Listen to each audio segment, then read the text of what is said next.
चलिए, अच्छा ये बताइए, मान लीजिए गलती से हम लोग अपने घर पे रहते हैं ना, नमक डालते हैं, खाना में नमक होता है ना, गलती से अगर कहीं पानी में, ये अपना पानी है,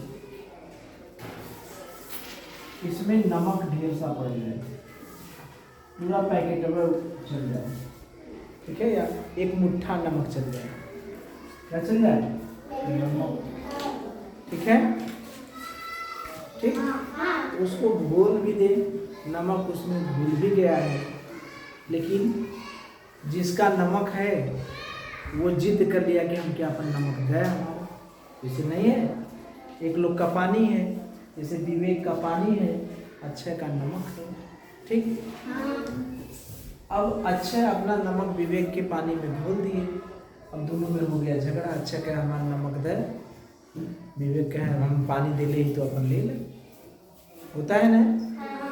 तो अब सबसे बड़ी समस्या ये है कि पानी में नमक घुल गया है, तो पानी से अलग नमक होगा कैसे, कैसे होगा, समझ में आ रहा है, कैसे होगा, कोई दिमाग लग सकता है, कोई ऐसा दिमाग लगाया जाए का।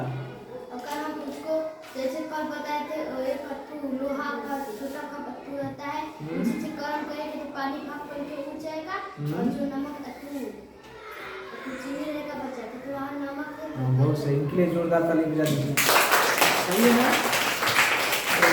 चलिए देखिए, बिना बताए बता दिए, इसका मतलब दिमाग कहीं ना कहीं सोचे, जैसे हम लोग पढ़ते क्यों हैं, ये सब हमारा परिवेश, विज्ञान, गणित, ये सब चीज़ें क्यों पढ़ाई जाती हैं, इसलिए कि आप सोचें, ठीक है, जैसे पंखा चल रहा है, क्यों चल रहा है, गाड़ी चल रही है, क्यों, कब, क्यों, कैसे, कहाँ, क्यों, किस लिए, इस तरह के प्रश्न खोजिए अपने तरफ, ठीक है। गर्मी लग रही है, गर्मी लग रहा है, पंखा तो चल नहीं रहा है, लाइट तो नहीं है, गर्मी लग रही है, पसीना क्यों निकल रहा है, उसका भी कारण है ना। पसीना हमारे शरीर का ताप, जब गर्मी लगने लगती है तो ताप बढ़ जाता है, उस शरीर के ताप को कम करने के लिए शरीर के अंदर का पानी बाहर निकलता है, ठीक है, वो अलग चीज़ है, ठीक। तो आज हम उन्हीं के बारे में पढ़ेंगे, अघुलनशील ठोस, नमक क्या है, अघुलनशील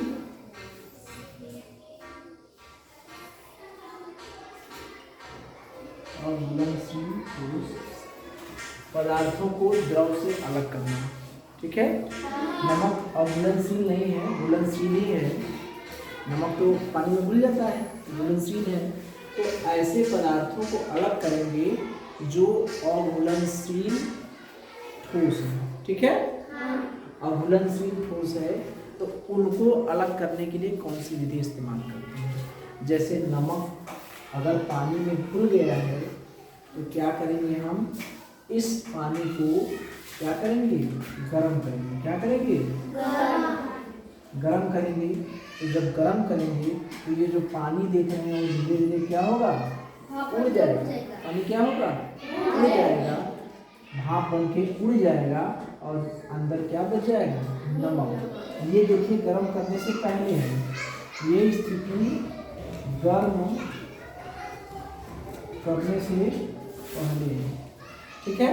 अगर गर्म करते रहेंगे तो जब सारा पानी खत्म हो जाएगा, ठीक है, जब सारा पानी खत्म हो जाएगा तो ये जो नमक है यही बच जाएगा, नमक है यही बच जाएगा, ठीक है,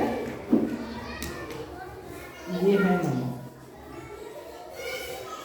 ये गर्म करने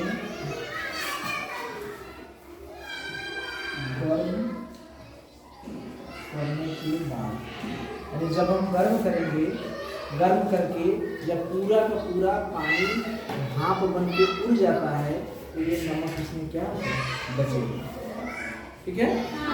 तो ये सब जो क्लासेस हम लोग करते हैं, इस विधि का नाम है वाष्पन विधि, यानी अघुलनशील पदार्थों को पानी से अलग करने के लिए जो सबसे पहली विधि है वाष्पन विधि, जिसे इंग्लिश में कहते हैं evaporization, evaporation, evaporation method, evaporation method, वाष्पन विधि। वाष्पन विधि में होता क्या है, पानी को हम किसमें बदल देते हैं, वाष्प में। वाष्पन विधि में क्या है, द्रव जो है वो किसमें बदल जाएगा, वाष्प। मतलब क्या चीज? हाँ, वाष्प कहिए या इसको गैस कहिए या इसको भाप कहिए, ठीक है। यही है हमारा वाष्पन क्रिया, ठीक है, या वाष्पन विधि। ऐसी विधि वह विधि जिसमें पानी को वाष्प में बदला जाता है, उस विधि को हम कहते हैं क्या, वाष्पन विधि। अगर आपसे पूछा जाता है कि वाष्पन विधि क्या होती है, किस विधि को वाष्पन विधि कहते हैं, तो कहेंगे बाबू भैया ऐसी विधि जिसमें पानी वाष्प में परिवर्तित हो जाता है, जिस भी विधि में पानी भाप में बदल जाता है, वाष्प में बदल जाता है, उसी विधि को हम लोग क्या कहते हैं, वाष्पन विधि। क्या कहते हैं, वाष्पन विधि। तो वाष्पन विधि में द्रव में जब वाष्पन की क्रिया होगी तो वो किसमें बदल जाएगा, ठीक है। वाष्पन विधि समझ में आया। तो इसी विधि से समुद्र से नमक हम लोग बनाते हैं। समुद्र देखे हैं, तो समुद्र के किनारे जो है ऐसे, जैसे मान लीजिए ये अपना समुद्र है, पूरा समुद्र का पानी है, ये समुद्र का पानी है, इधर इधर जो है ये समुद्र है, क्या है, तो ये है समुद्र का किनारा, ये क्या है, किनारा, ये क्या है, किनारा। किनारे पर छोटे छोटे मेड़बंदी की जाती है, छोटे छोटे मेड़बंदी, ये मेड़ खेत की तरह बना दिया जाता है। इसी में क्या भर दिया जाता है, पानी। इसी में क्या भर दिया जाता है, समुद्र का पानी, समुद्र का पानी। जानते हैं, बहुत अच्छी बात है। गांधी जी ने भी समुद्र का से नमक ऐसे ही बनाया था। तो ये जब पानी भर देते हैं तो देखते हैं ना, जैसे पोखरी में पानी रहता है तो धीरे धीरे पानी कूद जाता है, कूद जाता है ना, तो उसी तरह से ये समुद्र का पानी धीरे धीरे क्या होता है, उड़ जाता है, तो जो सब नमक रहता है वो यहाँ पर बच जाता है, ठीक है। तो ये नमक बनता है, यानी समुद्र से जो नमक बनता है वो किस विधि द्वारा बनता है, वाष्पन। किस क्रिया द्वारा बनता है, वाष्पन क्रिया द्वारा, ठीक है। अगर पूछेंगे किस विधि द्वारा बनता है तो कहेंगे वाष्पन विधि द्वारा। समुद्र से नमक किस क्रिया द्वारा बनता है तो कहेंगे वाष्पन क्रिया, ठीक है। तो इस पर देखिए प्रश्न ज़्यादा नहीं बनेंगे, 2-3 प्रश्न बनेंगे। पहला कि वाष्पन किसे कहते हैं, वाष्पन किसे कहते हैं, तो उसका सीधा सा उत्तर यही है कि जब हम पानी को वाष्प में बदल देते हैं, पानी को वाष्प में बदलने की क्रिया यानी परिवर्तित करने की क्रिया ही कौन सी क्रिया कहलाती है, वाष्पन, ठीक है। और वाष्पन हर ताप पर होता है, प्रत्येक ताप पर। ऐसा नहीं है जैसे पोखरी में जो पानी रहता है वो पोखरी का पानी अपने आप भाप बन के उड़ता है ना। देखते हैं जब गर्मी आता है तो पानी धीरे धीरे, पोखरी का पानी पहले ज़्यादा था तो धीरे धीरे सूख जाता है। क्यों? क्योंकि वाष्पन की क्रिया होती है, वाष्पन क्रिया होती है, पानी से हमेशा भाप बन के उड़ता रहता है ना। पेड़ पौधे देखते हैं, पेड़ पौधे के पत्तियों से भी पानी हमेशा भाप बन के उड़ता रहता है। इसीलिए कुछ दिन बीतता है तो पेड़ झुलस जाता है, बेचारा झुलस जाता है मतलब रोने लगता है। वो बताता है कि भैया अब हमको क्या दो, पानी दो। देखते हैं ना, जब पेड़ जो है जब पानी दे देते हैं तो हरा भरा हो जाता है, खुशहाल हो जाता है। देखते हैं तो लगता है हाँ पेड़ बेचारा बढ़िया हो गया, लेकिन जब उसको पानी नहीं मिलता है तो वो मुरझा जाता है, रोने लगता है, कहता है भैया पानी दे दो। ठीक है ना। क्योंकि पनिया हमेशा भाप बन के क्या करता है, उड़ता रहता है। तो वाष्पन प्रत्येक ताप पर होता है, यानी सभी ताप पर होता है। ऐसा नहीं कि वाष्पन खाली गर्म करेंगे तब होगा। गिलास एक कटोरी में पानी रख देंगे, धूप में रख दीजिए, छाए में भी रख दीजिए, कुछ मत करिए, 2 दिन 4 दिन 10 दिन 1 महीना में पनिया धीरे धीरे खत्म हो जाएगा कि नहीं, खत्म हो जाएगा ना, उड़ जाएगा ना। तो पहला प्रश्न तो यही बनेगा कि वाष्पन क्या होता है। तो क्या कहेंगे, द्रव को वाष्प में बदलने की क्रिया को ही हम लोग क्या करते हैं, वाष्पन, वाष्पन विधि या वाष्पन क्रिया। ठीक है। वाष्पन क्रिया सभी ताप पर होती है कि नहीं होती है, होती है। समुद्र से नमक किस विधि द्वारा बनाया जाता है, वाष्पन। ठीक है। पानी को, पानी जो है, द्रव जो है, किस क्रिया द्वारा भाप में बदलता है और वाष्प में बदलता है, किस क्रिया द्वारा, ठीक है। बस यही, इससे इतने ही प्रश्न बनेंगे। ठीक है। समुद्र से नमक किस विधि द्वारा बनाया जाता है, वाष्प कर लेंगे। पानी में नमक घुला है, उसको किस विधि से अलग करेंगे, किस विधि से अलग करेंगे, किस विधि से अलग करेंगे, वाष्पन विधि से। ठीक है। चलिए देखिए, दूसरी जो विधि है वो है आसवन विधि। कौन सी विधि है, आसवन विधि। इसको कहते हैं इंग्लिश में डिस्टिलेशन, डिस्टिलेशन यानी आसवन विधि। अच्छा, सब लोग ये देखिए, एक केतली है, जो चाय वाली केतली नहीं होती है, उस केतली में पानी गर्म कर रहे हैं। ठीक है। इस केतली में यहाँ दिखा दीजिए पानी गर्म करते हुए। ठीक है। इस केतली में पानी गर्म कर रहे हैं। ठीक है। उसका ढक्कन बंद किए हैं, इसको खोल दिए हैं। तो जब गर्म करेंगे तो यहाँ से, जहाँ से चैवा निकलता है वहां से भाप निकलेगा कि नहीं, निकलेगा ना। हाथ लगाएंगे तो हाथ जल भी जाएगा, देखते हैं ना। तो उसके ऊपर एक तवा रखे हैं। क्या रखे हैं, तवा। तवा हाथ से पकड़े हैं, इसके ऊपर बर्फ रखे हैं, इस तवे के ऊपर। ठीक है।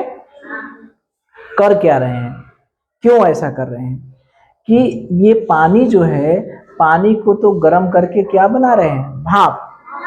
अब भाप को ये जो बर्फ है, वो बर्फ के द्वारा क्या कर रहे हैं, ठंडा कर रहे हैं। क्या कर रहे हैं, ठंडा कर रहे हैं।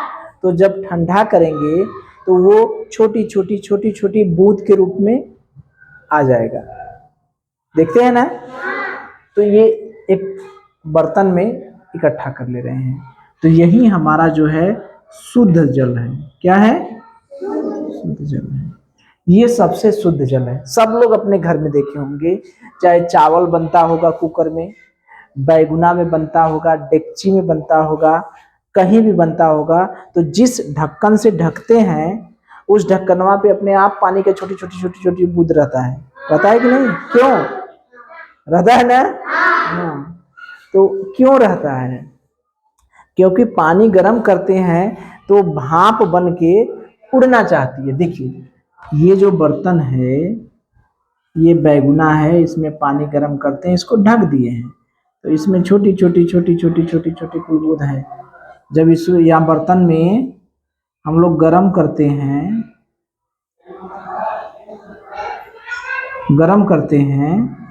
तो ये भाप, पानी तो भाप बनता है, भाप बन के सोचता है कि हम भाग जाएं, तो भागना चाहता है, लेकिन बीच में रहता है ढक्कन, कहता है ए कहाँ जा रहा है, उसको रोक देता है।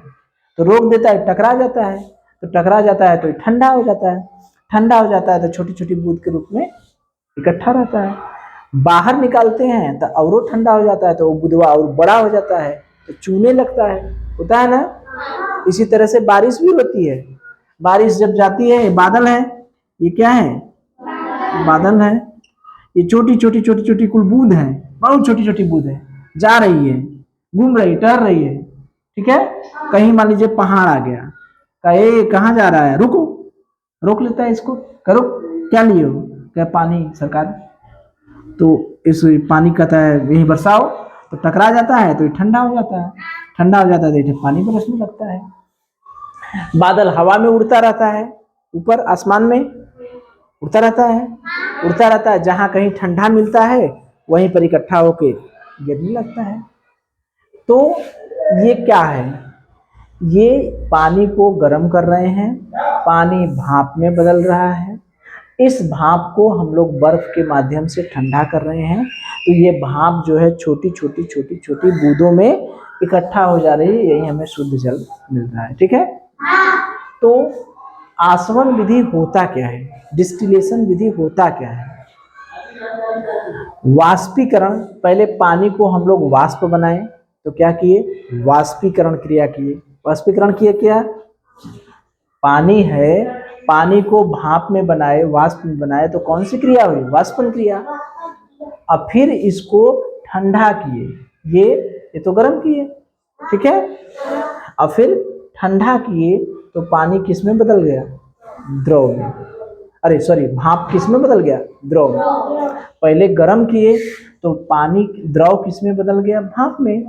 जब ठंडा किए तो पानी बदल गया, भाप बदल गया किस में, द्रव में। तो कितना बढ़िया है, कितना बढ़िया विधि है, द्रव का कितना बढ़िया है। गर्म करेंगे भाप बन जाएगा, ठंडा करेंगे पानी बन जाएगा।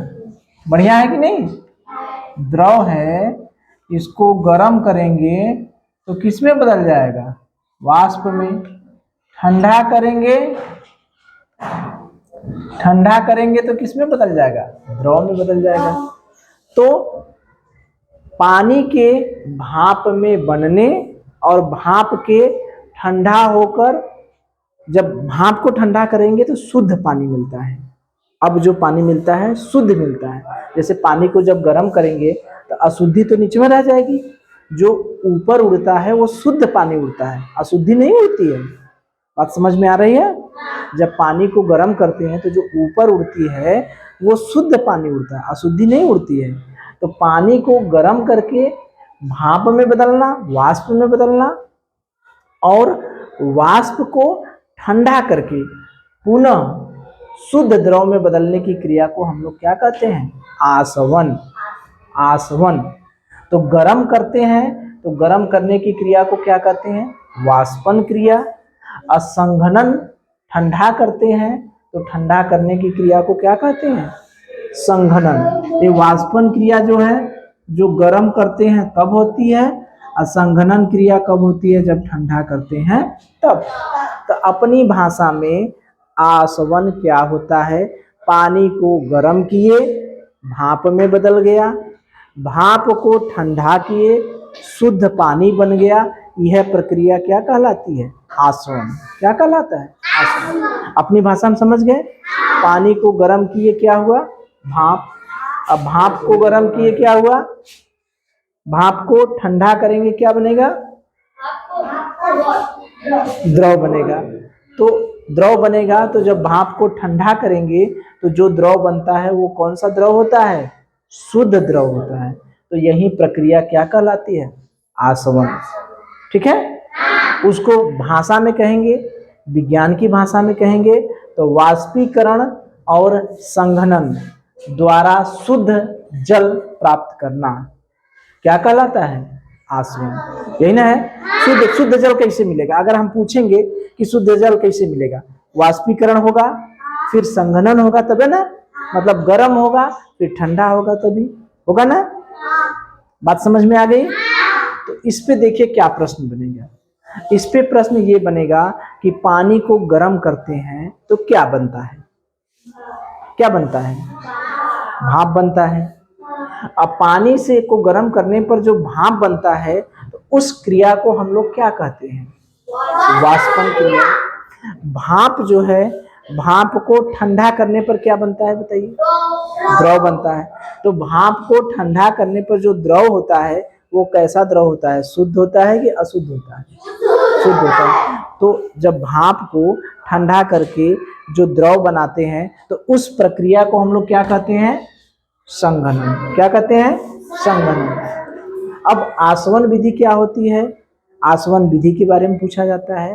तो पानी को वाष्पीकरण और संघनन के पश्चात द्रव के वाष्पीकरण और संघनन के पश्चात शुद्ध द्रव जो बनने की क्रिया है उसी को हम लोग क्या कहते हैं, वाष्पन विधि, आसवन विधि। क्या कहते हैं, आसवन विधि।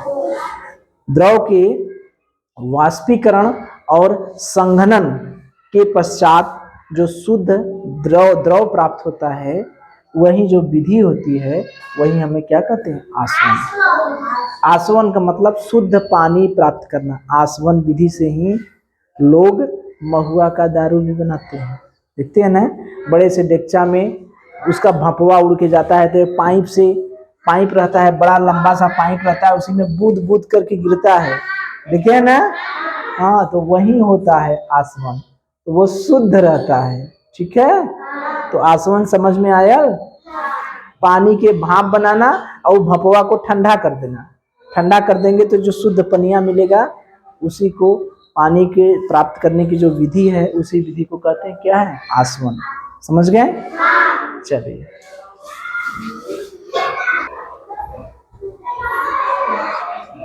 चलिए, तो देखिए अब हम पढ़ेंगे क्रिस्टलीकरण के क्या होता है, क्रिस्टलाइजेशन। अच्छा ये बताइए, देखिए होता क्या है। मान लीजिए हमने फिटकरी ले लिया। क्या ले लिया? फिटकरी। जानते हैं सब लोग फिटकरी, देखे हैं ना, जो कट जाता है, कहीं हाथ में चोट लग जाती है, खून बहता रहता है, तो उसको रोकने के लिए उसी पर रगड़ देते हैं तो खून बंद हो जाता है। दाढ़ी बनाने वाले जो नाई होते हैं वो भी दाढ़ी उड़ी बनाते हैं, बाल वाल बनाते हैं, तो फिटकरी लगाना बड़ा लगता है ना। तो फिटकरी वही है। फिटकरी अच्छा पानी में घुलेगा कि नहीं, मुझे बताइए। पानी में घुलता है कि नहीं? घुलता है। तो देखिए, फिटकरी को हम पानी में लेकर घोलना प्रारंभ करते हैं। ठीक है, पानी में घोलते जाइए, घुल जाए फिटकरी, घुल गया, और फिटकरी डाल के घोलिए, और फिटकरी डाल के घोलिए, घुलता जाए। पानी में पानी ले लिए बीकर में, ये मान लीजिए बीकर है या कोई छोटा सा मग है, मान लीजिए मग है, बीकर है, कुछ भी है, उसमें थोड़ा सा पानी ले लीजिए, उसमें फिटकरी को डाल के घोलिए। घोलेंगे, घुल गया, और घोलिए, फिर घोलिए, फिर घुल गया, फिर घोलिए, फिर घुल गया, फिर घोलिए, फिर घुल गया। तो जब घोलते जाएंगे तो एक ऐसी स्थिति आ जाएगी, वो कहेगा हे भगवान, जैसे कहते हैं कोई किसी को नचाता है तो कितना नचाएगा, कहते हैं ना कि कितना नचाएगा। गोविंदा कहता है ना किसी पिक्चर में कि कितना नचाएगा रे, हमको नचनिया समझाएगा। तो नाचेगा बेचारा, हिम्मत करके नाचा, ठीक, और नाचा और नाचा, फिर नाचा। एक ऐसी स्थिति आ जाएगी कि वो ठंडा होके गिर जाएगा, कहेगा भैया अब मैं नाच नहीं पाऊंगा। होता है ना, पढ़ते पढ़ते, जैसे आप ही लोग हैं, पढ़ रहे हैं, लगातार पढ़ रहे हैं, रेस्ट नहीं दिया जा रहा है, ठीक है, रेस्ट नहीं, लगातार बैठ के पढ़ रहे हैं, तो एक स्थिति आएगी कि भैया कहेंगे अब तो मैं गया। होता है ना। तो इसीलिए जब इस फिटकरी को पानी में घोलेंगे तो घुलेगा, घुलता जाएगा। एक ऐसी स्थिति आएगी कि पानी कह देगा भैया बस करें, अब इससे ज्यादा हम ना घुल पाए। समझ रहे हैं? अब घुलेंगे तो घुलबे नहीं करेगा, फिटकरी वैसे ही रह जाएगा।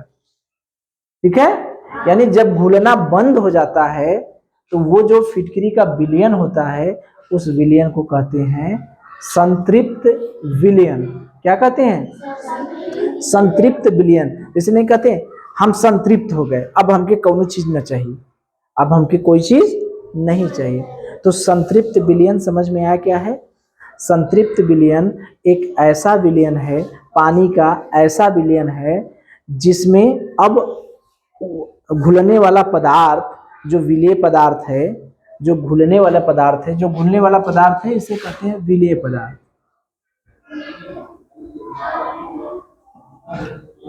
ठीक है, विलेय पदार्थ यानी जो घुलने वाला पदार्थ है वो और अधिक न घुला जा सके। घुलने वाला पदार्थ जो है और अधिक न घुला जा, मतलब अब बेसी नहीं घुल सकते हैं। जो विलयन है वो विलयन जो है उसमें जो पदार्थ घुला है अब उससे ज़्यादा नहीं घुल पाएगा। तो वह जो विलयन है वो कौन सा विलयन है? संतृप्त विलयन। संतृप्त विलयन समझ में आया? फिटकरी हो गया, नमक भी हो गया, हो सकता है नमक घोले, एक ऐसी स्थिति आएगी कि नमक घुलबे नहीं करेगा पानी में, तो जो विलयन बनेगा नमक का वो विलयन को हम लोग कहते हैं क्या? संतृप्त विलयन। तो संतृप्त विलयन समझ में आया? संतृप्त विलयन में और भी पदार्थ, विलेय पदार्थ हम घोल सकते हैं कि नहीं, बताइए? संतृप्त विलयन में और पदार्थ घोल सकते हैं? बताइए, नहीं घोल सकते ना? नहीं घोल सकते। यानी फिटकरी का अगर संतृप्त विलयन बना है तो उसमें और फिटकरी घोल सकते हैं पानी में? नहीं घोल सकते। घोल सकते हैं कब? जबकि उसको गर्म करेंगे। जब इसको गर्म करना चालू करेंगे तो गर्म करते ही जैसे उसको ऊर्जा मिल जाती है, ठीक है, तो गर्म करने पर और फिटकरी घुलने लगेगा। गर्म करने पर और फिटकरी घुलने लगेगा। यानी गर्म करते हैं तो विलेयता बढ़ती है। विलेयता माने घुलने का गुण। विलेयता क्या है? विलेयता मतलब, विलेयता क्या है? विलेयता मतलब जल में घुलना। विलेयता माने जल में घुलना। जब किसी पदार्थ को, विलयन को गर्म करेंगे तो पानी में वो पानी जो है वो पदार्थ को और घोल सकती है कि नहीं? गर्म करने पर विलेयता क्या है? बढ़ती है। अगर आपसे पूछा जाता है कि जब किसी विलयन को गर्म करते हैं तो उसकी विलेयता बढ़ती है कि घटती है, तो क्या कहते हैं? तो गर्म करने पर विलेयता क्या होती है? बढ़ती है। यानी फिटकरी जवाब दे दिया था कि भैया मैं अपने अंदर नहीं घोल पाऊंगा, लेकिन जब उसको गर्म करने लगेंगे तो उसके अंदर और फिटकरी घोल सकते हैं कि नहीं? घोल देंगे। तो घोल सकते हैं। तो गर्म करने पर विलेयता क्या होती है? बढ़ती है। तो फिटकरी को गर्म करके और घोल लिए, ठीक है, तो जितना घुला उतना घोल लिए, ठीक। अब उसको पानी को धीरे से रख दिए, ठीक है। अब उसको हिलाए डुलाएंगे नहीं, हिलाना नहीं है। देखिए, हिलाना नहीं है, किसी भी दृष्टि से हिलाना नहीं है। पानी को रख दीजिए, उसको ठंडा होने दीजिए। तो ठंडा होने दीजिए तो फिटकरिया जो घुला था वो धीरे धीरे जम जाएगा कि नहीं? जमेगा ना? जम जाएगा। तो वो जम जाएगा तो वही क्या होता है? क्रिस्टल होते हैं। उसी को कहते हैं फिटकरी के क्रिस्टल। फिटकरी के क्रिस्टल। फिटकरी के क्रिस्टल। जैसे बर्फ का टुकड़ा नहीं होता है, बर्फ के छोटे छोटे टुकड़े होते हैं ना, तो उसी को कहते हैं बर्फ के क्रिस्टल। क्रिस्टल माने छोटा छोटा टुकड़ा। तो वो जो ठंडा करेंगे तो फिटकरी के क्या बनेंगे? क्रिस्टल। फिटकरी के क्या बनेंगे? क्रिस्टल। इसी क्रिया को, इसी पूरी प्रक्रिया को हम लोग क्या कहते हैं? क्रिस्टलीकरण। क्या कहते हैं? क्रिस्टलीकरण। क्रिस्टलीकरण। तो क्रिस्टलीकरण कुछ दिमाग में बैठा क्या था? क्रिस्टलीकरण में हमने क्या क्या किया? फिटकरी को पानी में घोले, ठीक, तब तक घोलते गए जब तक कि वो जवाब न दे दे कि भैया अब हम नहीं घोल पाएंगे। फिटकरी को पानी में घोलते रहे, घोलते गए। एक ऐसी स्थिति आई कि फिटकरी का पानी में घुलना बंद हो जाता है, ठीक है। तो उस अवस्था में जो विलयन हमें प्राप्त होता है, उस विलयन को हम लोग क्या कहेंगे? संतृप्त विलयन। क्या कहेंगे? संतृप्त विलयन। अब उस संतृप्त विलयन को जब हम गर्म करेंगे तो उसकी विलेयता क्या है? बढ़ती है। यानी फिटकरी को और अधिक हम घोल पाएंगे। तो फिटकरी को और पानी में घोलते हैं, और पानी में घोलते हैं। तो फिर बाद में क्या करते हैं? उसको बिना हिलाए रख देते हैं। धीरे धीरे ठंडा नहीं हो जाएगा, उसकी जो गर्मी है वो तो निकल जाएगी, भाप बन के उड़ जाएगा ना। तो बिना हिलाए जब उसको ठंडा करते हैं तो जो फिटकरी हमें मिलता है पानी में घुला हुआ, उसे कहते हैं फिटकरी के क्रिस्टल। उसे क्या कहते हैं? क्रिस्टल। हाँ, क्रिस्टल, फिटकरी के क्रिस्टल। ये पूरी प्रक्रिया क्या कहलाती है? क्रिस्टलीकरण। ठीक है, तो कुछ समझ में आया क्रिस्टलीकरण क्या है? किसी को बताना होगा तो बता देंगे कि भैया क्रिस्टलीकरण में क्या होता है। एक पदार्थ फिटकरी को ले लेंगे, फिटकरी को लेके पानी में घोलेंगे, जब वो घुलना बंद हो जाएगा तो उसको गर्म करेंगे, और घुलेगा तो घोलेंगे, जब घुलना फिर बंद हो जाएगा तो उसको बिना हिलाए, हिलाना नहीं है, एकदम याद रखिए, हिलाना नहीं है, बिना हिलाए उसको ठंडा करते हैं। ठंडा करने पर जो हमें मिलता है उसको क्या कहते हैं? क्रिस्टल। इस पूरी प्रक्रिया को क्या कहते हैं? क्रिस्टलीकरण। ठीक है, समझ में आ गई? तो अगर आपसे पूछा जाता है कि संतृप्त विलयन को गर्म करने पर विलेयता बढ़ेगी या घटेगी? ठीक है, फिटकरी के क्रिस्टल प्राप्त करने के लिए जो संतृप्त विलयन रहता है, गर्म करते हैं, उसको हिलाना पड़ता है कि बिना हिलाते हैं? बिना हिलाते हैं। तो ये बताइए संतृप्त विलयन क्या होता है? संतृप्त विलयन में कोई विलेय पदार्थ और घोल सकते हैं कि नहीं? नहीं घोल सकते, लेकिन एक कंडीशन में घोल सकते हैं। कब? जब उसको क्या करेंगे? गरम करेंगे। गरम करेंगे तो और पदार्थ क्या होगा? घुल जाएगा। तो ये क्रिस्टलीकरण समझ गए? बात समझ में आ गई? चलिए।